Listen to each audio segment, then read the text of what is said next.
Vamos lá, com o técnico Rogério Ceni. Rogério, por que o Rezende jogando, já que você tinha dois laterais, por que essa opção? Bom, primeiro, boa noite. O Rezende leva bastante a bola aérea. O Vitória fez alguns gols de bola aérea nos últimos jogos. E o Rezende fez essa função em determinados momentos do Juba, construindo junto com Nico pelo meio para liberar Jean Lucas e Nestor mais à frente, mantendo amplitude com Sanabria, com Ademir.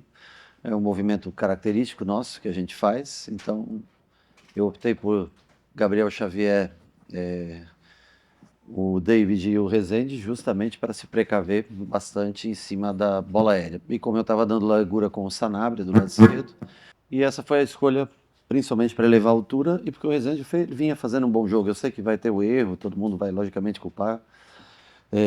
Ele quis afastar a bola, infelizmente pegou errado na bola. Eu acho que ele não fez um jogo ruim, ele fez um bom jogo, vindo construir pelo meio. Infelizmente teve azar no lance que ele foi afastar a bola, mas eu acho que foi uma escolha acertada nesse sentido. Aí depois, sim, depois nós trocamos, passamos o Nico já um pouco cansado, passamos ele para primeiro, logo depois tiramos, baixamos Jean Lucas para primeiro, para ter Cauli e Michel. Tivemos volume, tivemos controle de jogo, 2/3 do jogo com a bola, mas erramos bastante em saídas de jogo, erros de passe, foi onde propiciou as melhores chances para o Vitória. E eu acho que os dois gols saem de duas infelicidades. Uma bola no braço sem ninguém ali, a bola ia passar baixo, a gente tiraria tranquila a bola. E o lance que a gente vai afastar a bola e infelizmente enrosca e acaba ajeitando para o jogador do Vitória fazer o gol. Rogério, você tem falado muito na questão de competir, né? E nós vimos o Bahia competir contra o Palmeiras Concordo. e contra o Flamengo, as duas melhores equipes do futebol brasileiro. E hoje o Bahia pega uma equipe que só havia vencido 5 jogos em 27 e briga só para não cair para a segunda divisão. Por que o Bahia não conseguiu competir do mesmo Não, o nível Bahia em competiu. relação às primeiras Competiu. equipes? O Bahia competiu, não dá pra gente. A gente pode, logicamente, enumerar erros que acontecem durante o jogo, mas dizer que o Bahia não competiu, não. O Bahia pressionou, o Bahia teve controle de jogo, não conseguiu tantas oportunidades claras de gol. O Vitória, muita bola longa no espaço e conseguiu as suas oportunidades, muito mais, acho que por erros nossos de saída de jogo, até do que por vir construindo. E eu acho que a gente competiu, não deixou de competir. Quando o resultado é negativo, a gente encontra sempre. Eu acho que nós competimos muito contra o Flamengo e conseguimos o resultado, competimos muito contra o Palmeiras e conseguimos o resultado, competimos muito hoje e não conseguimos o resultado. E aí você começa sempre, normalmente, as pessoas tendem a achar que você não competiu, as escolhas foram erradas. Normalmente, quando você ganha, as escolhas foram certas, e quando você perde, as escolhas foram erradas. Eu não acho que o time deixou de competir, acho que não fez um grande jogo, não fez um jogo excepcional, concordo com você, mas muito por erros individuais, alguns passes errados, escolhas erradas.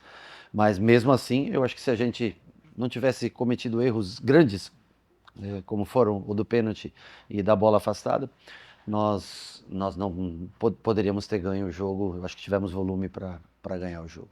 Boa noite, Rogério. Você falou agora há pouco sobre a questão da escolha do Rezende.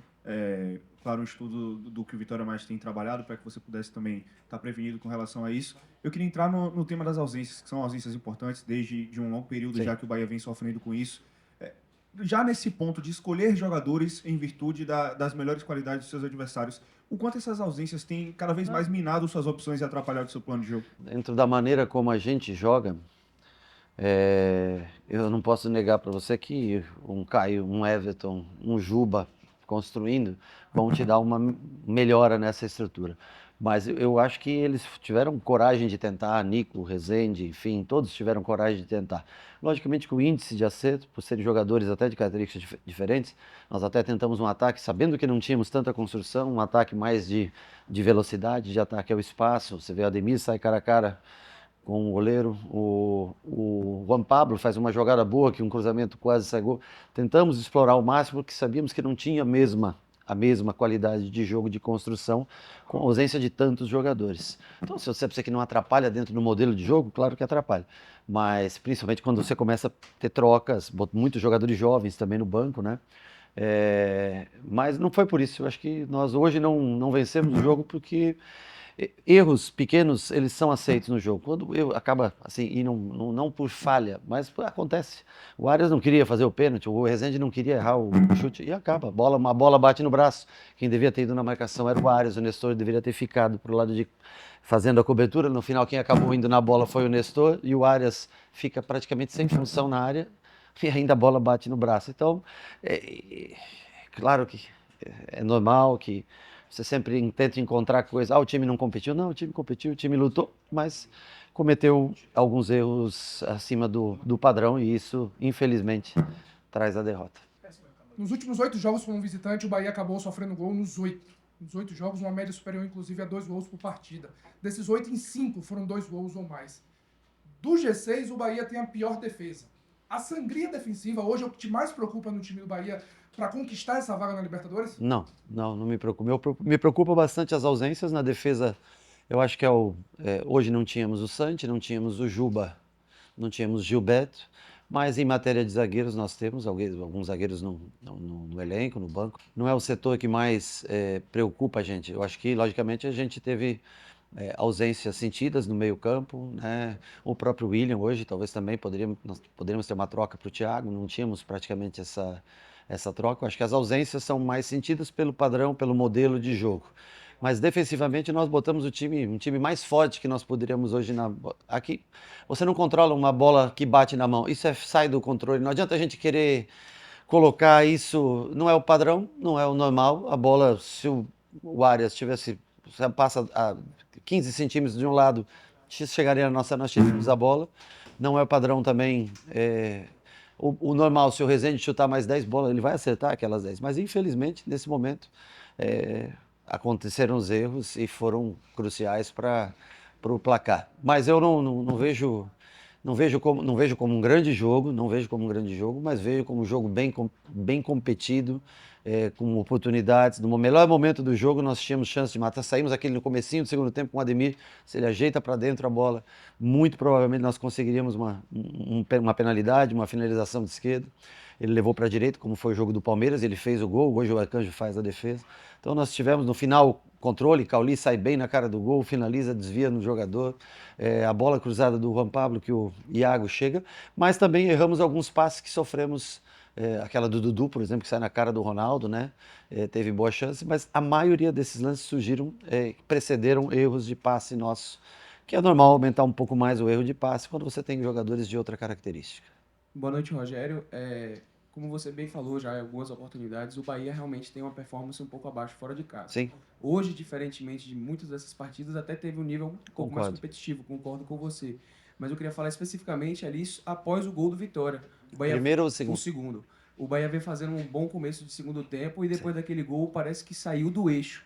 Aquilo ali simboliza muito bem o que tem sido o Bahia fora de casa durante esse período e eu queria saber o que aconteceu naquele momento para o time desligar tanto e sofrer tanto depois daquele momento. Eu não acho que o Bahia sofreu depois do gol. Eu acho que o gol é um baque, logicamente. A gente estava melhor no segundo tempo, começou melhor o segundo tempo, sofre o gol, logicamente que tem um baque. Eu não acho que o time se perdeu.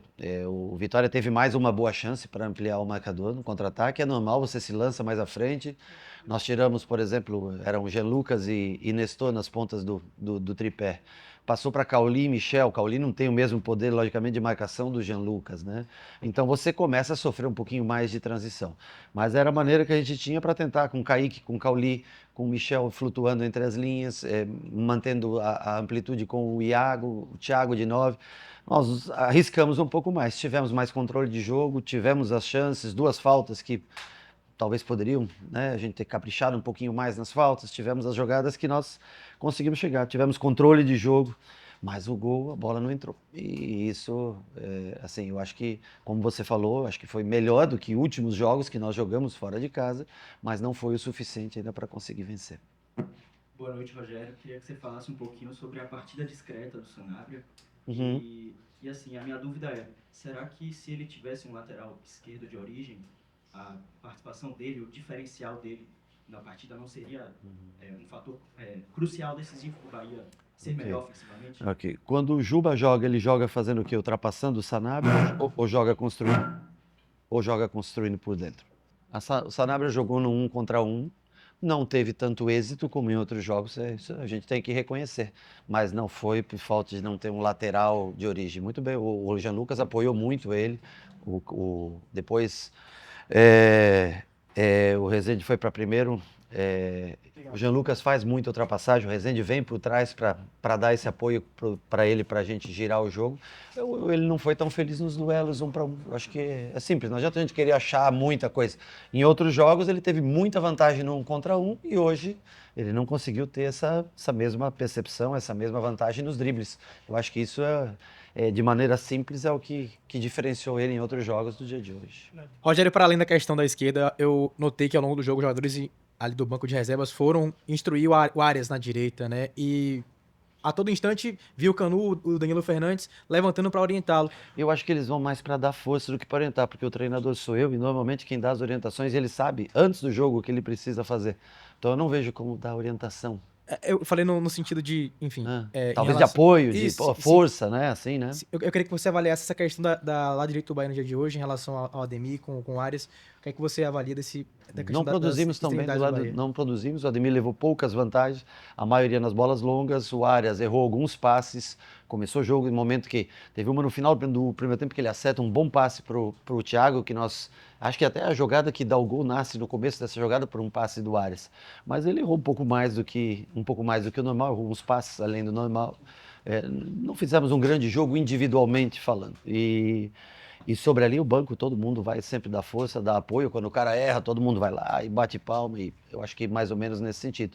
Mas Arias e Ademir não combinaram tão bem hoje, não saiu tanta coisa. O Nestor, ainda que flutuou bastante naquela região, conseguiu receber algumas bolas e fazer jogadas. Individualmente, como Rodrigo citou do Sanabria, eu acho que vale para as duas pontas. Nós não levamos muita vantagem no 1 contra 1 em nenhum dos dois lados. Não tivemos grandes jogadas de dribles 1 contra 1.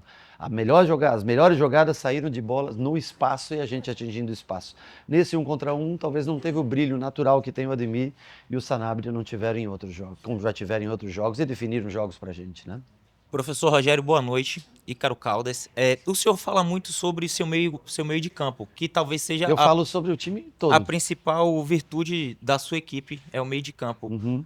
Para 2026, até por conta de como o Bahia acaba sofrendo fora de casa, o senhor pretende, no seu modelo de jogo, ter um meio de campo mais físico de imposição, até para jogar em transições fora de casa? Ou o senhor acredita que não? Não, eu acho que dependendo, pode sim, pode ser. Tem jogadores, sei lá, como Jean Lucas e Eric, né, por exemplo, né? Apesar que nós jogamos contra o Cruzeiro com Jean Lucas e Eric e tomamos 3-0. Então não há uma garantia, né? Mas primeiro que eu não posso pensar em 2026, porque nós temos que fazer esse 2025 acontecer ainda, né? Então, assim, é impossível pensar em 2026. Mas assim como a gente pode elevar a altura, ter mais força na parte defensiva em jogos fora de casa, abdicar um pouco disso em jogos dentro de casa, sem dúvida a gente pode fazer mudanças táticas e em matéria de força, né? Nos jogadores que a gente tem hoje, o jogador de maior força que nós temos é Nico e Jean Lucas são os jogadores de mais força no meio campo, né? O Nestor já é um jogador mais técnico. Não tínhamos disponível o Eric, que é um outro jogador que tem um pouco mais de força, né? Para entrar, pisar, bola do lado contrário, não tem a mesma qualidade. Primeiro, segundo pode fazer, mas sem dúvida nenhuma é algo que pode ser feito. Hoje nós tentamos dar um pouco mais de força à equipe, jogando fora de casa, colocando mais um jogador alto, colocando Gabriel e David para não sofrer tanto com essas bolas no centro da área, né? Então são tentativas, acho que é válido, sem dúvida nenhuma, em jogos fora de casa, ganhar um pouco mais de força, não só a parte técnica, concordo contigo.